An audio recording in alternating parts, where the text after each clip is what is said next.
Ngayon, aalamin natin ang isang napakagandang kwento ng pagbangon tungkol ito sa isang higanteng proyekto. Ilang mga kapitbahay na mukhang mabait pero hindi naman pala. At kung gaano kahalaga na huwag-huwag kang susuko. Okay, pag-usapan natin to kasi 'di ba, lahat naman siguro tayo naranasan na 'yan.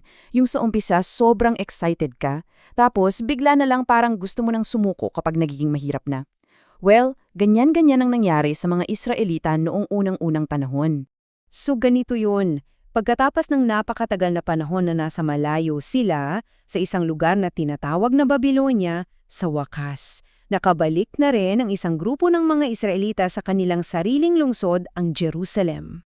At meron silang isang napaka-importante at, well, napakalaking misyon galing kay Haring Ciro ng Persia. Itayo ulit yung pinaka-espesyal nilang gusali, ang templo ng Diyos. Siyempre, lahat sila sobrang sabik na magsimula. Pero heto na, agad-agad may sumulpot na problema. At ang problema, yung mga kapitbahay nila, ang mga Samaritano. Lumapit itong mga Samaritano sa mga leader ng Israel. Ang ganda ng alok nila, parang napaka-friendly. Sabi nila gusto raw nilang tumulong sa pagtatayo ng templo. Parang ang ganda ng offer, di ba? Siyempre, mas maraming kamay, mas mabilis ang trabaho. Pero alam nyo, ang mga leader ng Israelita, matatalino sila. Nag-isip sila ng mabuti. So dito na lumabas yung di inaasahang problema. Kasi alam ng mga leader ng Israel tulad ni Zerubbabel na kahit sinasabi ng mga Samaritano na sinasamba nila ang Diyos, sumasamba rin sila sa mga Diyos-Diyosan. Iba talaga yung turo sa kanila.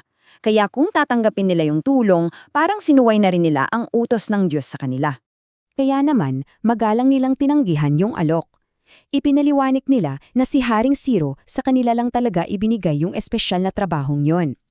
Ayon, naggalit ng husto ang mga Samaritano. Dahil sa galit nila, sinimulan na ng mga Samaritano na guluhin ang lahat.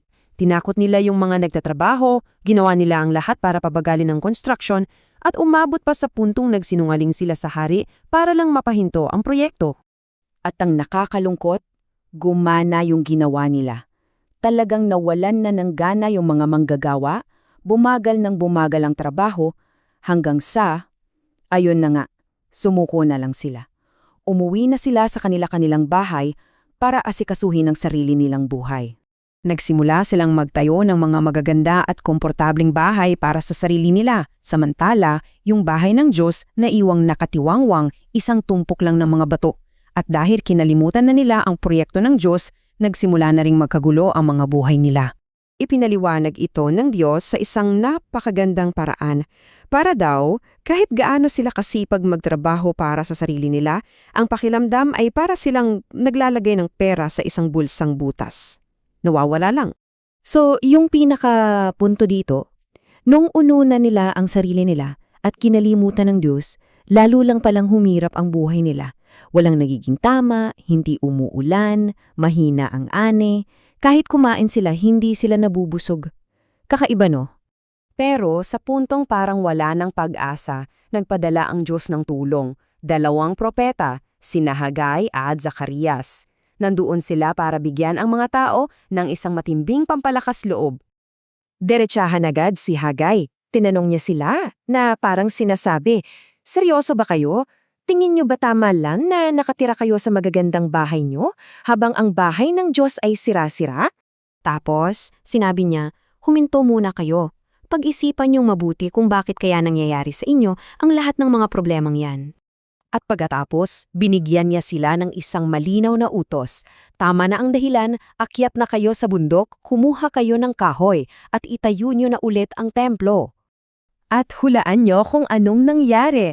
Nakinig ang mga tao. Naramdaman ng lahat mula sa mga lider hanggang sa karaniwang tao na seryoso ang Diyos. At sumunod sila. Alam niyo, sa mismong sandaling nagdesisyon silang bumalik sa trabaho, biglang nagbago ang mensahe ng Diyos. Hindi na ito paninirmon. Naging pampalakas loob na. Sabi niya, maging matatag kayo, magtrabaho kayo, dahil kasama ninyo ako. At dito makikita kung paano talaga nagbago ang lahat. Inayos pa ng Diyos ang sitwasyon para yung bagong hari, si Dario, ay hindi lang basta pumayag. Inutos pa niya na yung gasto sa pagpapatayo kukunin mula sa kaban ng yaman ng kaharian. Grabe, di ba? At para sa leader nilang si Zerubbabel, na sobrang na-discourage na dati, may ibinigay ang Diyos na isang napaka-espesyal na pangako. Sabi ng Diyos sa kanya, magiging parang isang signet ring o panatak siya sa kanya. Ibig sabihin, napakahalaga niya, pinili siya at daladala niya ang otoridad ng Diyos. Isipin mo yon, anong laking pagbabago. At dahil dyan, dahil kasama na nila ang Diyos, dahil may mga propetang nag-cheer sa kanila, at dahil nagkaisa silang lahat, natapos din ng mga Israelita yung napakalaking nilang proyekto. Ang ganda ng kwentong ito, no? Pinapakita nito na kahit minsan nanghihina na tayo at gusto nang sumuko, basta may tamang pampalakas loob, kayang-kaya nating bumangon ulit. Kaya ito ang tanong na iiwan ko sa inyo para pag-isipan.